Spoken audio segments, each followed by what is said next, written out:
Hey guys, and welcome to the 87th episode of EduAllStars. My name is Todd Nesloni, and you can find me on Twitter at TechNinjaTodd.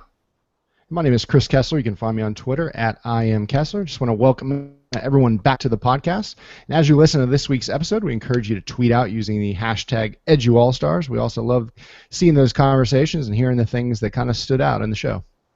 And we are thrilled this week to have our special guest, Dave Pottruck, on today. He is the CEO of Red Eagle Ventures and the former CEO of Charles Schwab. He's a professor lecturer at the Wharton School of Pennsylvania and is the executive chairman of Corp U, which is an adult corporate leadership and education platform. He just recently published his brand new book, Stacking the Deck, and is also on the International Board of Directors for one of our very favorite organizations, Classroom Champions. Dave, thanks so much for coming on with us today. Well, thanks. It's nice to be here with both of you. I'm honored to be with you today. Well, Dave, let's go ahead and get started just learning a little bit about you. Where did you grow up? Where did you go to school? Tell us a little bit about yourself. Well, I grew up in a place called Levittown, New York,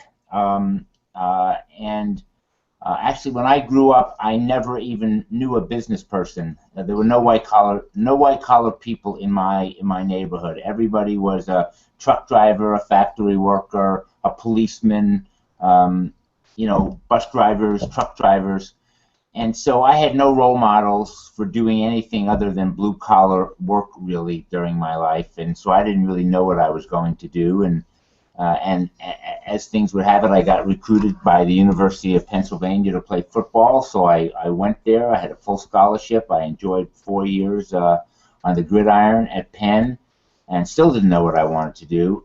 And then I ended up deciding to go to the Wharton School and get my MBA, and that sent me off into a career in business.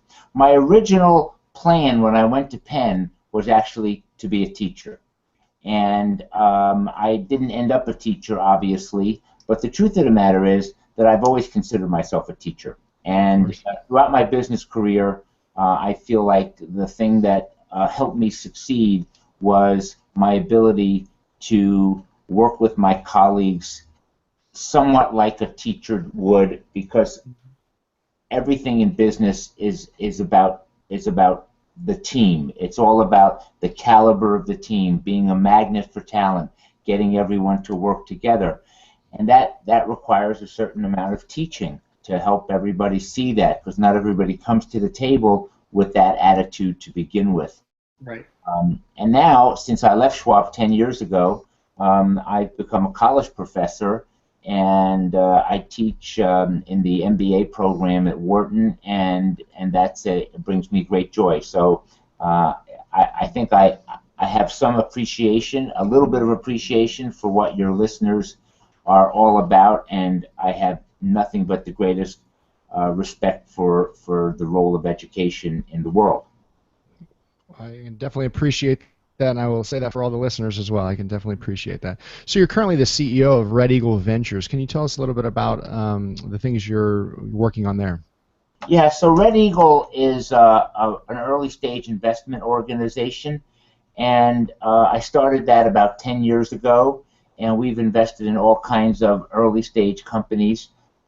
Recently, in the last, I would say 6 months or so, I have started unwinding the portfolio of things we invest in, because two of the companies that I'm involved in, namely an investment company called Hightower Advisors and a training company, corporate leadership development company called Corp U, have really started to take more and more of my time and energy, and I enjoy working with those, and there's just not enough time in the day to work with everybody. So I've sort of started to downsize the other things I'm doing so that I have time for my teaching.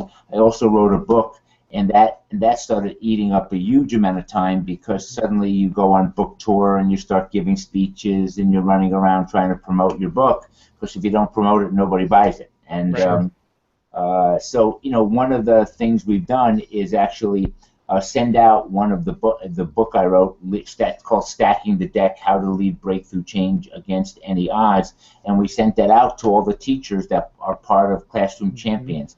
And another reason why I'm reducing some of the things I'm doing in my for-profit corporate life is because I want to spend more time with Classroom Champions and Steve Messler and the people that are involved, because I think that's such a fabulous organization. Mm-hmm. Well, Dave, you mentioned being a professor at the Wharton School of Pennsylvania. What do you teach there? Because I love how on your Twitter profile it says teaching the finer points of transformational change. I love that statement. So what exactly do you teach at Wharton? Well, so that's what I teach. I teach a course called Leading Breakthrough Change. And the point is, my students are executive MBA students, which means they're not your typical MBA student, meaning someone 3 or 4 years out of their undergraduate who might be 27, 28 years old. My students have been working for more than 10 years. So they're 35 years old, and they're seasoned executives. They're in sort of middle management roles. They know how to lead incremental change. The challenge for them are the big, bold, breakthrough ideas, those ideas that are risky, that are hard, that are involved where a company is being challenged or a company has a great opportunity. The truth of the matter is, when a company is struggling, figuring out how to overcome the struggle is actually easier than taking advantage of a great opportunity, because when the company's struggling, everybody knows we have to do something. We're in trouble. We need to fix it. But when you're trying to exploit an opportunity, well, not everybody might agree with that. You have to do something. And getting everybody on board to agree to the change is the first big and critically important step in the process. Right. So tell us a little bit more about CorpU. I guess this is kind of a two-part question. Tell us more about what that is, and then why is it important for you to be teaching and training adults? Well, so CorpU is a company that works with corporations. We are leadership development, and by that I mean we don't train people in C++ programming. We don't train around compliance. We don't train around the required things you have to take for sexual discrimination, let's say.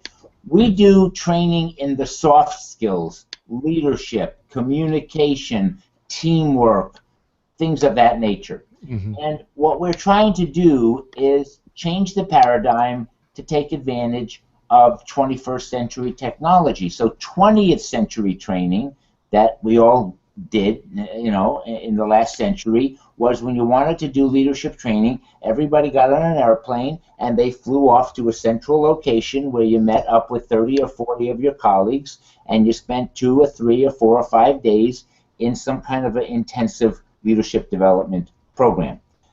In today's world, where we often deal with people from all over the world, all over the country, the question becomes, well, how do we do that kind of training without flying everyone into a central location? Why can't we use technology like this, where we're looking at each other, where we're together on a Google Hangout, where we are using social networking to comment on each other's points of view and share in an asynchronous way, sharing comments, posting comments, having dialogue. We're all used to having kind of asynchronous offline dialogue in so many parts of our lives. Why can't we do that as a big piece of the educational process, but still do it in a cohort-based system where you're not training 1,000 people at a time, you're training 30 or 40 who are learning from each other. We think the interplay between the students is critical to the education process, and we also think there needs to be a live interaction at least once a week. So we spend once a week in a 1 hour, let's call it a Google Hangout, this kind of a conference call, where me as the professor gets on with my 40 students from around the world or around the country, and we talk about that week's videos, reading assignments, case studies, some of the things people posted on each other's comments on a case study they might have read or a reading assignment. And so this is sort of what we consider to be 21st century education, where we're doing social learning, but not having to have everyone in one place at one time. I just want to follow up on that real quick before you get to the next one, Todd. So I've got several friends here. We're down in the Houston area who work for HP, and one of their things is they really like getting their executives and their salesmen together. He says this guy's always traveling all over the place. Do you think that like Google Hangouts and Skype conversations and those types of online meetings can replace that face-to-face interaction with maybe customers or even employee to employee? It doesn't replace it. There's no replacement for people getting together because the foundation of teamwork is trust. And trust is built by the coffee cooler, by the coffee machine, or by the water cooler. The sidebar conversations are a piece of the trust building process. So when you're trying to build real teamwork, in my mind, there's no substitute for getting together and talking about the things we have to accomplish. However, when we're talking about skill building and education, well, we don't have to all be together in one physical place for that. That piece of it can be done remotely. The best is where we combine them. Let me give you another example. One of the things we do with some of our programs is we do, let's say, 15 hours of advanced training and development. Then you show up and you're all together for 1 or 2 days, and then you do another 15 hours after you leave. So you show up going 100 miles an hour, you have this amazing 2-day experience, and then instead of dropping the ball, you continue the process, 3 hours a week over the next 5 weeks, 15 hours, but you're keeping the ball rolling, and you don't just end the program and end the learning. Yeah, it seems like a great hybrid solution to that. Well, Dave, one of the things that we really wanted to talk to you about, too, was that you just recently released your brand new book, Stacking the Deck. Can you tell our listeners a little bit about what that book's about and kind of how it came to be? Sure. So I've been teaching this course at the Wharton School on leading breakthrough change for 10 years. And I came to realize that, a lot of the things I was teaching were a little different than what was in most of the literature that I was using with my students, because most of that literature was written by professors or consultants. It was not written by people like me who were operators who were trying to do these things in the trenches of corporate life and getting bloodied all over the place because things don't always go well and you have to rebound and you have to realize that it's not simple. These things are really hard, and they're hard because it's all about people, and people don't like change. They just don't like change. And so you fall in love with some great new idea, and you say, oh my God, this is going to be great. Everyone's going to love it. And then they don't. They don't love it at all, and you're trying to figure out why don't they like it. And I did such a great job. I sent out that email. I explained why we have to do this, and nobody seems to be supporting me. And so I've tried to explain why that is and why it's hard. And I interviewed a dozen people, and all of our experiences were so similar. In leading breakthrough change is really hard. And I want you to understand why it's hard. And I call it stacking the deck because my belief is the deck is stacked against you, and you have to restack the deck if you want to succeed. Look, most big organizations are built for consistency, reliability, predictability, and risk minimization. A breakthrough change is the opposite of all of that. And so when you're taking on a breakthrough change, the planning system of the organization doesn't work very well. The budgeting system, the performance appraisal system, bonuses and incentive systems, they don't really line up for someone taking on the risk and the challenge of a breakthrough change. And so for those reasons, it's really, really hard work. But we don't have the choice of whether or not we want to change. Change is happening in the world. There's just no doubt change is happening in the world. The question is, are we going to be dragged along, or are we going to lead the change and get out in front? And education is the perfect place where there's so much change that's needed. People are struggling to figure out, what to do, how to do it, and your choice is either that you're going to be dragged along or you're going to try to jump out in front somehow and lead that change. And, changing course a little bit, for 2 or 3 years now, I've been involved in an organization called Classroom Champions, and I've gotten to get to know Steve Messler, and I love him, and I know that you're on the international board of directors for this organization. How did that actually come about, and what is your role in that? Well, it's very interesting. I've been involved with the U.S. Olympic Committee for about 15 years, and they were having a meeting in Washington, D.C. There are a whole bunch of athletes after Sochi were going to the White House. I had happened to be at Sochi with the U.S. ski team, so they asked me if I would come to Washington because they were going to do a one-day symposium for those Olympic athletes that were retiring. And they asked if I would give a talk to those athletes because I've had to reinvent my career a few times. Could I talk about reinventing your career and taking your game to the next level? So I said, sure, I'd be happy to do that, but I think it'd be great if I interviewed, let's say, 3 or 4 or 5 athletes who are the kinds of people I'll be talking to, so I know what's on their mind, I know what they're thinking, and I'll be more prepared to give a speech that's not some canned presentation, but more tuned into my audience. They said, great, and they gave me a handful of names. One of them was Steve Messler, and I talked to Steve, and he told me about this amazing organization that he was building called Classroom Champions, and how he was trying to connect athletes, Olympic athletes, to become classroom mentors, and he had learned that just showing up and giving a talk to a school and leaving felt good in the moment but wasn't really accomplishing something, whereas mentoring these classrooms and building relationships with the teachers not only was great for the school and great for the students, but it was also great for the athletes. They were learning how to express themselves, how to talk about teamwork, goal setting, perseverance, tenacity. These character traits that made them successful as Olympic athletes were the kinds of things we were trying to teach kids. And he was doing all of this work in incredibly underprivileged communities, underprivileged schools that in many cases had no technology. So not only did he have to create these programs, he had to give the schools the iPads, the projectors, all of the things that were needed. And I thought, man, this is fantastic. I love sports. I love education. I love trying to do new things. I love innovation. This is meant for me, and I want to try to be a part of this. So I asked Steve, as we got to know each other better, if he would consider allowing me to become involved with Classroom Champions. He said, sure.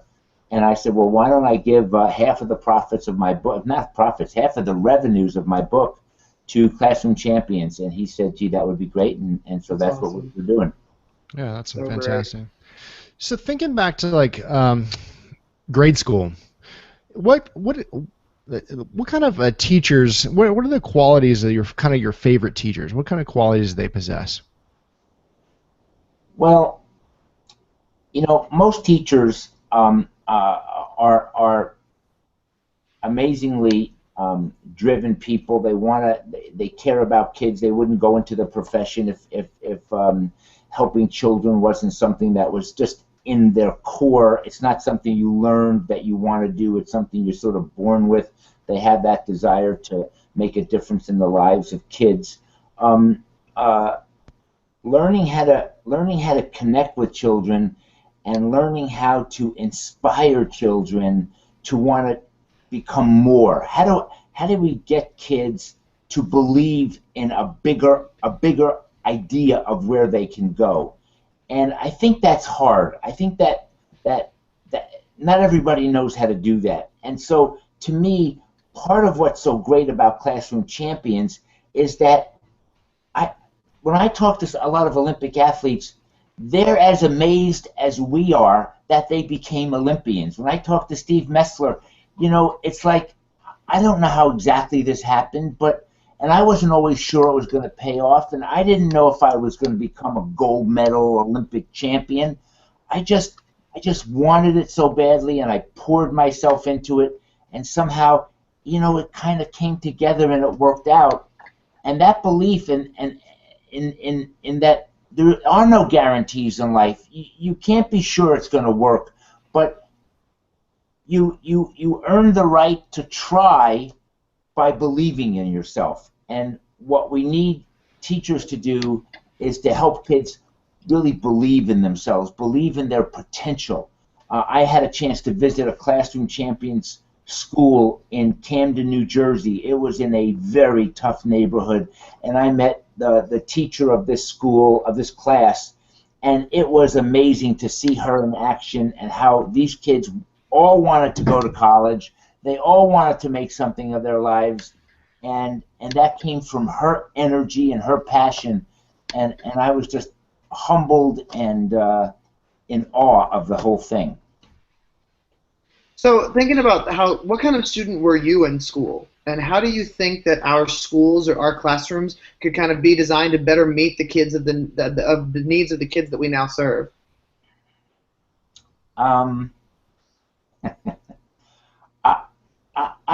was a really good student. I can't explain why I don't ever remember my parents saying to me, "Dave, you have to sit down and do your homework. Come on, stop watching TV and do your homework." That never happened. And I have 3 younger brothers, and they had to do that with them all the time. And we've always talked about this. My younger brothers and I are very, very close. And I can't explain why the self-discipline around doing homework and studying for tests and being a good student was always just so innate with me. It just was who I was, and my brothers struggled with that much more. They had much more sort of self-discipline challenges about doing homework. My parents were both working. My mother was going to school and working. My dad worked. So my parents, like a lot of middle class, lower middle class parents that are struggling to make ends meet, my parents weren't around that much to be the disciplinarians to get my brothers to study. But I graduated right near the top of my class in high school, and it just came second nature to me. I cannot explain it. Do you think some of that is innate then, and some people have it and some people don't, or you think it's a learned trait also, or? I think it's a combination of the nature and nurture thing. I think some people have a tendency toward it, and that can and so for me, my success in the classroom built on itself. I love getting A's, and Sure. So the more A's I got, the more I worked at it. Mm-hmm. So I didn't need anybody to sort of push me. Other people might need someone to help prime the pump and show them what can be done. On the athletic field, I had a much bigger challenges. I was always a pretty hard worker, but not nearly as hard enough, because I didn't have that much confidence in myself. I didn't have a belief of how good I could be or what my potential was, and so I worked hard, but not hard enough in my athletic career. What about when you're having a really rough day? What do you do to recenter yourself? Do you have rough days anymore? Sure, we all have rough days. Sure, of course you do. I think that one of the great things about becoming more experienced and becoming older is that you have the opportunity to gain perspective on your life and see the things that are important. And so, what I've come to realize is that the things that are upsetting, frustrating, this didn't work out, we made a bid here and we didn't win it, or we lost a proposal, or someone let me down that I thought was going to be able to deliver. It's sort of small potatoes in the big scheme of things. It'll be fine, and what I've learned is that somehow stuff works out. You turn it around. Things don't go well a lot. It is what it is. Life is about getting back on track, not staying on track. It's getting back on track. Things knock you off the track. It just is the way. Things happen. Things happen that are immensely disappointing, and you got to get yourself, back on track. Let me tell you a story, though, a quick story. So I went to this Washington meeting to meet with all these athletes, and so I'm meeting a room full of Olympians. You can imagine, I was an athlete when I was younger, but never at that level. So I'm in awe of the room full of Olympic athletes that I'm with, and so I'm talking to them about, their career aspirations, and this is what I hear. Well, I'm 34 years old. I've been doing whatever it is my whole life. Who would want to hire me? I never went to college. I don't know anything. I have no skills. All I know how to do is fill in the blank. Play hockey, drive a bobsled, ski fast. But who would want to hire me? And I'm thinking, are you kidding?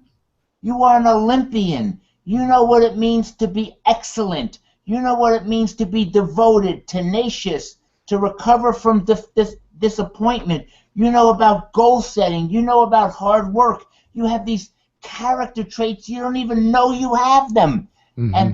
And they're saying to me, well, who would want to hire me? I'm saying, oh my God, I know hundreds of people who would want to hire you. And wasn't that isn't that so think of where they are, and they're thinking, and here's the last part.